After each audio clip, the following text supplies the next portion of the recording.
Hello' everyone, welcome to my shorts. আশা কৰোঁ সকলো ভালে আছে। আজি আপোনালোকৰ মাজলৈ লৈ আহিছোঁ ঔটেঙাৰ চিম্পুল আচাৰৰ ৰেচিপি। সকলোৱে বনাবলৈ জানে বাৰু, তথাপিও মই বনালোঁ বাবে আপোনালোকৰ লগত শ্বেয়াৰ কৰোঁ বুলি ভাবিলোঁ। আহকচোন চাওঁ। প্ৰথমতে তেলখিনি এনেদৰে গৰম কৰি লৈছোঁ। ঔটেঙাখিনি আগতীয়াকৈ বইল কৰি ৰ'দত 3 দিনমান শুকুৱাবলৈ দিছিলোঁ। তাৰপিছত এতিয়া এনেদৰে তেলত ভাজি ল'ম।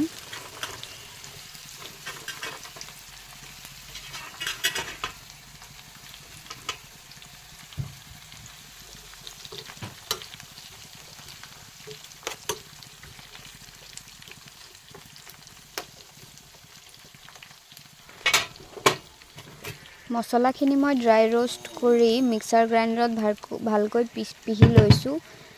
ইয়াত ধনিয়া, মেথি গুটি, জিৰা, চফ আৰু পাঁচফোৰণ দিয়া আছে।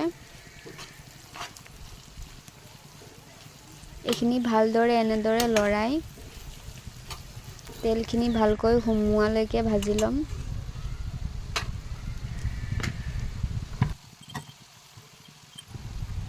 বইল কৰোঁতে ঔটেঙাখিনিত নিমখ দিয়া হৈছিল, সেইবাবে নিমখ বেছিকৈ দিয়া নাই।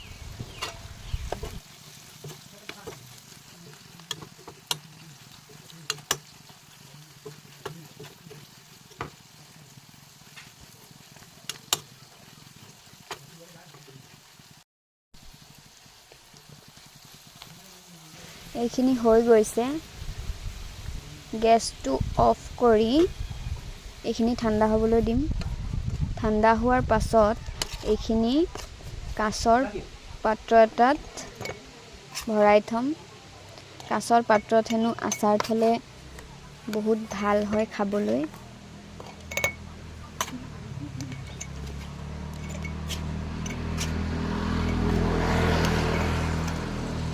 এইখিনি এনেদৰে ভালকৈ ভৰাই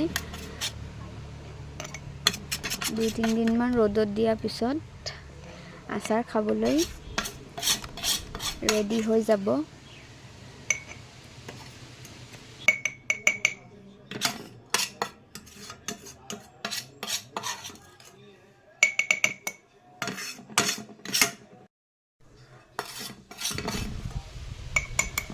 মোৰ আচাৰ ৰেডি হৈ গ'ল।